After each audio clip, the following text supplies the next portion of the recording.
തൃശൂർ ഉത്രാളിക്കാവ് പൂരം വെടിക്കെട്ടിന് അനുമതി. ഈ മാസം 25, 27, 28 തീയതികളിൽ വെടിക്കെട്ട് നടത്താൻ അഡീഷണൽ ജില്ലാ മജിസ്ട്രേറ്റ് ടി മുരളി ഉത്തരവിട്ടു. ക്ഷേത്രാചാരത്തിന്റെ ഭാഗമായി മിതമായ തോതിൽ നിബന്ധനകൾ പാലിച്ച് വെടിക്കെട്ട് നടത്തുന്നതിനാണ് അനുമതി. സൂരജ് ചേരുന്നുണ്ട് വിശദാംശങ്ങളുമായി. സൂരജ്, ഈ കഴിഞ്ഞ ദിവസം തൃപ്പൂണിത്തറയിലുണ്ടായ അപകടം, അതിനെ തുടർന്ന് മരടിൽ ക്ഷേത്രത്തിന് വെടിക്കെട്ടിനുള്ള അനുമതിയൊക്കെ നിഷേധിക്കുന്ന സാഹചര്യം ഉണ്ടായിരുന്നു. ഉത്രാളിക്കാവിൽ ഏറെ പ്രശസ്തമായ വെടിക്കെട്ടാണ്, വലിയ കാര്യമായി തന്നെ നടത്തുന്ന ഒരു ആചാരമാണ്. എന്തൊക്കെ നിർദ്ദേശങ്ങളാണ് ഇത്തവണ പുതുതായി നൽകുന്നത്? ഗൂഗിൾ വലിയ ആശങ്ക ഈ പൂരത്തിന്റെ വെടിക്കെട്ടിനെ സംബന്ധിച്ചുണ്ടായിരുന്നു. കാരണം തൃപ്പൂണിത്തറ സംഭവത്തോടു കൂടി വെടിക്കെട്ടിന് അനുമതി നൽകേണ്ടതില്ലെന്ന് ജില്ലാ ഭരണകൂടം തീരുമാനിച്ചിരുന്നു. ഇതിനെ തുടർന്നാണ് ഉത്രാളിക്കാവ് ഈ പൂരം നടത്തുന്ന കമ്മിറ്റികൾ തന്നെ ഈ ജില്ലാ മജിസ്ട്രേറ്റിനെ സമീപിക്കുന്നത്. ഇതിലാണ് ഇപ്പോൾ ഉത്തരവ് വന്നിരിക്കുന്നത്.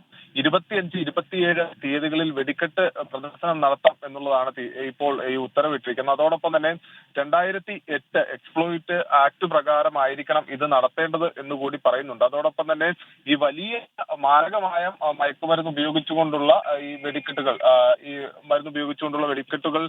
പാടില്ല എന്ന് നിർദ്ദേശിക്കുന്നുണ്ട്. അതോടൊപ്പം തന്നെ ക്ഷേത്രത്തിൽ നിന്ന് 100 മീറ്റർ അകലെ ബാരിക്കേഡുകൾ കെട്ടി തിരിച്ചുകൊണ്ടായിരിക്കണം ഈ വെടിക്കെട്ട് നടത്തേണ്ടത്. അത്തരത്തിലുള്ള സുരക്ഷാ ക്രമീകരണങ്ങളെ കുറിച്ചും കർശന നിർദ്ദേശം കോടതി നൽകിയിട്ടുണ്ട്. എന്തായാലും ചില ഉപാധികളോട് കൂടിയാണ് എന്തായാലും ഈ ഉത്രാളിക്കാവ് വെടിക്കെട്ടിന് ഇപ്പോൾ അനുമതി നൽകിയിരിക്കുന്നത്. വലിയ ആശങ്ക അത് ഭക്തരെ സംബന്ധിച്ചും പൂരപ്രേമികളെ സംബന്ധിച്ചും ഉണ്ടായിരുന്നു. ആ ആശങ്കകൾക്ക് ഇപ്പോൾ പരിഹാരമായിരിക്കുന്നു. ഗൂഗിൾ.